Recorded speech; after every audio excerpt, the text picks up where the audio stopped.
What's up mga ka-Trip Adventure? Kumusta po kayong lahat dyan? Welcome po muli sa ating last and exciting adventure.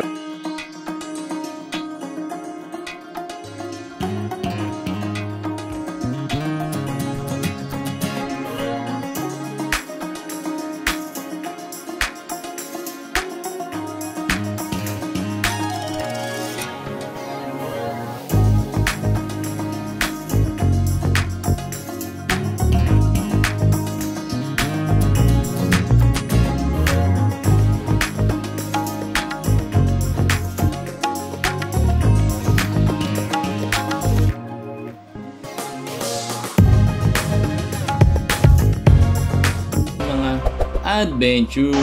Whoa!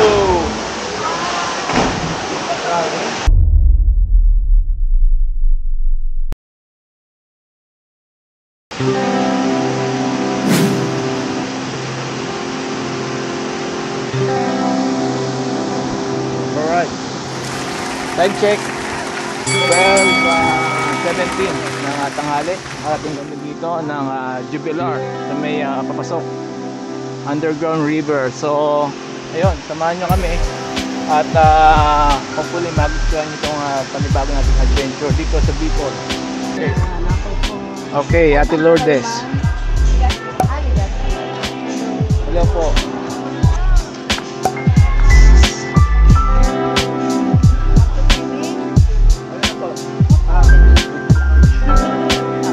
You're the boss. You're the boss. Kasama na po yung live vest doon sa 50. Sige na po. Pasok na po. Okay. May kasama tayong bata eh. Dito sa Jubilar, walang tindahan doon sa papasok sa underground. So kung pupunta kayo, kung nagugutom, pwede na kayong bumili dito kumain bago pumunta doon mag-caving. So ayun. Grabe naman no, aura. Nag-start ang underground river. So, Bali, Hacienda Arcangel po. pero ano to, yung Jubilar po ay bayan po, di ba? Bayan ng Jubilar. Okay. So, Albay. Pag-aari ni Mayor Hacienda Arcangel. Hacienda Arcangel. Ayan, ito po yung kaninang sinasabi ni Ma'am Aileen, yung Silay Cave. Paakyat po dalawa. Okay. So, separate ano yan. Silay 2. Okay po. Bali po nasa 9 lahat po yung underground. Yung dami dry pala. cave. Oh my God, totoo. Nasa 9 lahat. Pang 10 yung underground river. Alright. So, ayun nga guys. Huwag mong subukan. Dry cave. 9 lahat. Okay, so ano po yung mga makikita namin doon sa loob? loob. Oo. Ayan, mga stalactites, tapos mga stalagmites. May mga paniki rin po. Saka may shower din sa gitna ng underground river. Oo. May mga rock formation din po. Rock May formation. mga rock formations po doon. Pero po konti lang. Hi. Hi. Hi. Run. Run.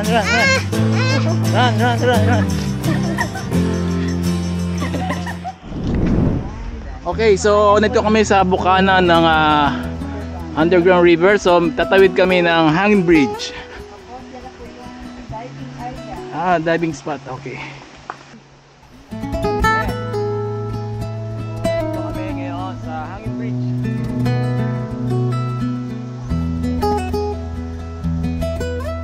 Look. So ito yung river.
gano'ng kalalim po ito?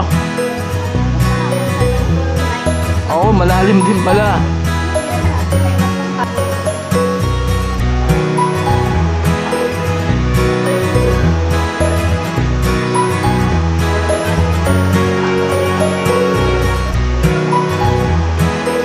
Wow.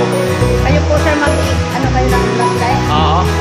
May post po ilang palilang na 170 meters po ang haba na. Ano po? Ilan po? Nasa 170 meters po ang haba na. Ang underground river na to? Yung lalim po mga 20 to 25 feet po. Oh, no. Kaya makikita natin sa loob yung mga stalactite, yung sa taas, yung mga sa baba naman po yung mga stalagmite. Ayan po yung shower. Okay na po na tanggal ko na yung shower. Ayan.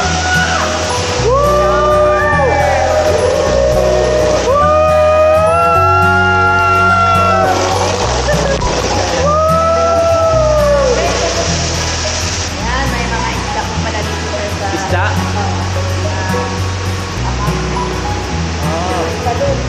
Ano ba yun? Tilapia, number 1. Tilapia, kapa. Aha. Ayan yung... Up, up, up. Yung transformation. Wow. So many pots. Ito po yung transformation sa tapat natin, sir. Wow. Sa cauliflower. Ah, ganda oh. Wow, it's amazing. Ayan, may paligo pa sa unahan. Oh, look, oh, there's a bats, oh. Okay. Mga pagkain yan, boy, yung mga pagkain yan, mga bunga ng kahoy. Okay.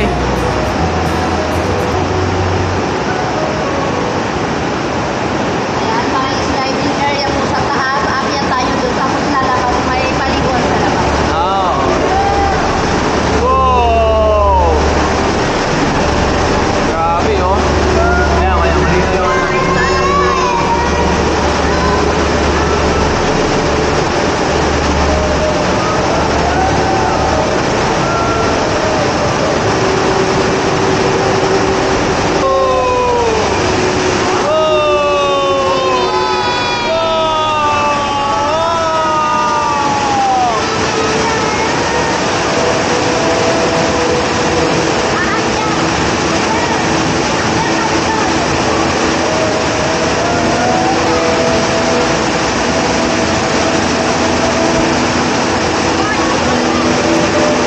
Hawakan niyo po, Leno.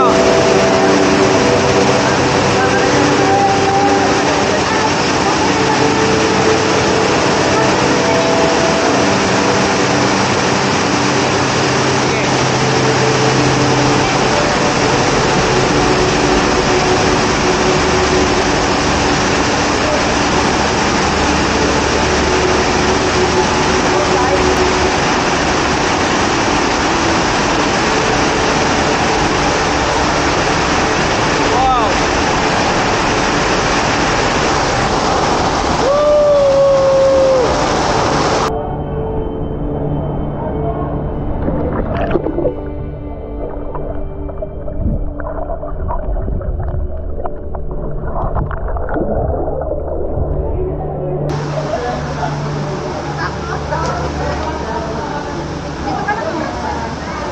Dito may bato ba? Ayan, hawakan mo tayo. Dito lang tayo.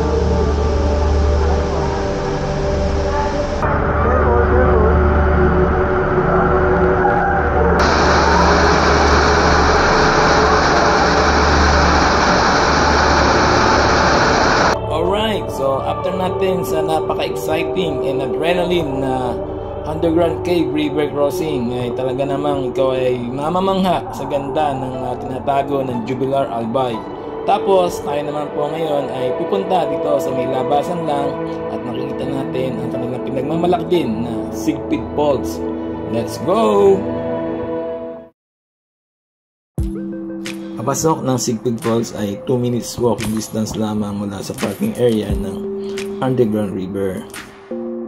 So habang kami papalapit ay marirealize mo na napakaganda at malaparaiso ang lugar na tinatago ng Jubilar Albay.